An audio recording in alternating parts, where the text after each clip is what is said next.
Halo, Assalamualaikum warahmatullahi wabarakatuh.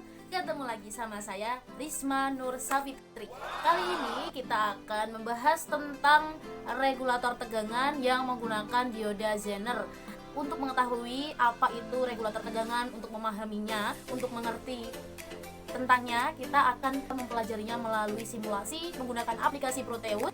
Tunggu dulu sebelum kita melangkah lebih jauh sampai ke rangkaiannya untuk melakukan simulasi. Padahal kita sendiri belum kenal apa itu regulator tegangan. Jadi yang alangkah lebih baiknya kalau kita kenalan terlebih dahulu ya. Regulator tegangan dilihat dari namanya adalah regulator, jadi dia untuk meregulasi atau untuk menstabilkan. Regulator tegangan adalah bagian dari power supply yang berfungsi untuk menstabilkan atau menjaga stabilitas dari output DC dari suatu rangkaian power supply. Ini kok dibutuhkan banget kayaknya ya regulator tegangan ini. Kenapa sih? Kenapa? Ada yang tahu? Nah, jadi dibutuhkannya regulator tegangan ini karena ada beberapa alat-alat elektronika yang emang kalau output atau harga output DC-nya itu nggak stabil, itu akan berdampak serius gitu pada alat-alat itu. Jadi dibutuhkan banget regulator tegangan ini agar stabil output keluarannya. Nah, kali ini kita akan menggunakan dioda Zener sebagai regulator tegangan dalam rangkaian kita. Langsung aja kita cek pada rangkaian berikut ini. Oke, kita langsung lihat aja job sheet-nya seperti apa. Nah, jadi job sheet yang diberikan oleh dosen saya itu seperti ini. Jadi nanti kita akan melakukan beberapa simulasi. Ada 6, sebenarnya ada 3, cuman beda di saklarnya, di off dan di on kan gitu aja. Dan kita harus mengamati di ampere meternya ada berapa, voltmeternya juga nilainya berapa. Nah, sebelum kita lanjut ke simulasi di aplikasi Proteus, kita akan membenahi dulu rangkaian ini yang benar gimana, yang salahnya itu gimana gitu. Karena kalau dilihat ada yang aneh dari rangkaian ini, koreksi ya, di sini tuh ada kesalahan di trafo yang bagian atas ini harusnya nyambungnya cuma sampai di titik sini aja, di titik kedua ini aja, tidak usah sampai ke bagian switch dan resistor. Jadi di sini ini dihapuskan untuk yang wire atau kabel yang bagian sini. Terus untuk yang bagian nomor 1 ini harusnya dia itu nyambung ke bagian resistor ke sini. Jadi yang benar itu seperti itu. Kita buat di aplikasi Proteusnya. Kebetulan tadi aku udah buat dulu supaya nggak bertele-tele, supaya nggak lama. Di sini ada Vesin atau kita juga bisa pakai alternator. Terus di sini ada juga trafo yang biasa ya, tidak disadap, jadi trafo yang simple yang biasa. Terus ada VS-nya untuk mendeteksi nanti VS sumbernya kita kasih berapa. Terus ada dioda bridge, ada 1 di sini, ada juga saklar, kapasitor polar, resistor 2 buah dengan beban atau resistansi yang berbeda-beda. Di sini kita pasang ammeter, kita juga pasang voltmeter dan juga osiloskop. Dan juga ini ada 1 yang benar-benar kita bakal amati nanti, ada juga dioda Zener sebagai regulator tegangan pada rangkaian ini. Langsung aja kita mulai pada yang pertama, pada simulasi atau percobaan yang pertama, yaitu untuk input 5 volt. Kita langsung aja atur di P ininya dengan amplitudo 225 dan juga frekuensinya 50. Oke, dan langsung kita trafonya kita atur. Untuk secondary inductance-nya kita kasih 1,0014. Nah, akan seperti apa hasilnya? Deng. Oke, kita off-kan dulu. Yang pertama kan di off-kan dulu ya, seperti itu. Dan ternyata kita bisa melihat hasilnya di sini, perbedaan dari kedua gelombangnya apabila di off-kan atau diputus atau tidak disambungkan saklarnya. Seperti itu. Jadi ammeternya hasilnya juga 0, voltnya juga 0 gitu, seperti itu. Dan bentuk gelombangnya seperti ini. Berbeda cukup jauh ya untuk bagian bawahnya ini. Bagian yang seharusnya biasanya ada lembahnya, kalau yang untuk V inputnya dia itu berbentuk lebih panjang, kalau V outputnya dia itu lebih pendek, jadi lebih efektif. Langsung aja lanjut ke yang kedua, yaitu kita akan melihat yang 9 volt ya untuk PS-nya. Kita langsung atur aja. Di sini aku kasih 230 amplitude-nya. Oke. Terus untuk di trafonya aku kasih 3,075 mH. 3,075 mH. Oke. Langsung aja kita simulasikan. Oke, ini untuk saklar yang terbuka ya, masih saklar yang terbuka. Jangan lupa untuk channel A dan channel C. Kita samain untuk positionnya biar kita bisa bandingin untuk gelombangnya. Jadi gelombangnya seperti ini. Kita perbesar biar lebih terlihat. Nah, seperti ini guys. Jadi untuk gelombangnya ripple-nya lebih besar yang sebelum melewati dioda. Jadi lebih bagus yang gelombang kalau udah V output-nya gitu. Untuk kalau dibuka untuk 9 volt VS-nya, ammeternya juga kita masih hasilkan 0, voltmeternya di sini juga kita masih menghasilkan 0 juga. Untuk yang ketiga kita ada 12 volt. Untuk trafonya kita ubah menjadi secondary inductance-nya kita ubah jadi 5,5 mH. Oke, kita simulasikan ya. Saklar masih tetap terbuka. Jadi ntar kalau kita udah simulasi gini langsung catat di tabel ya. Tabel yang tadi yang udah kita buat sebelumnya. Nah, seperti ini masih sama juga untuk 12 volt. Di AC ammeter juga masih menghasilkan 0. Di sini juga masih menghasilkan 0. Untuk gelombangnya masih sama seperti ini, lebih bagian bawahnya ini lebih lebar yang pada saat input. Bagian output lebih rapat ya, lebih rapat gitu. Kita simulasiin yang 5 volt untuk switch disambungkan. Nah, jangan lupa diubah lagi kayak tadi. Ininya 1,00014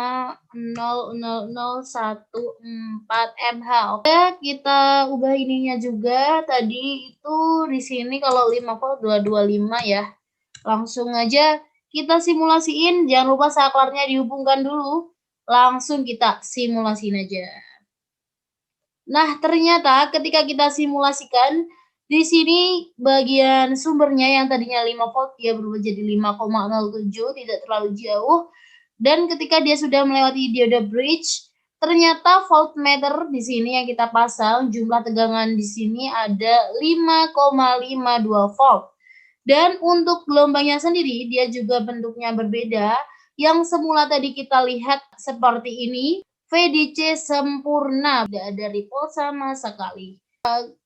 Untuk ammeternya dia juga masih 0 ya. Kita simulasiin yang kedua, yaitu untuk VS 9 volt. Jadi di sini kita atur 230 seperti tadi. Terus di sininya kita atur juga 3,075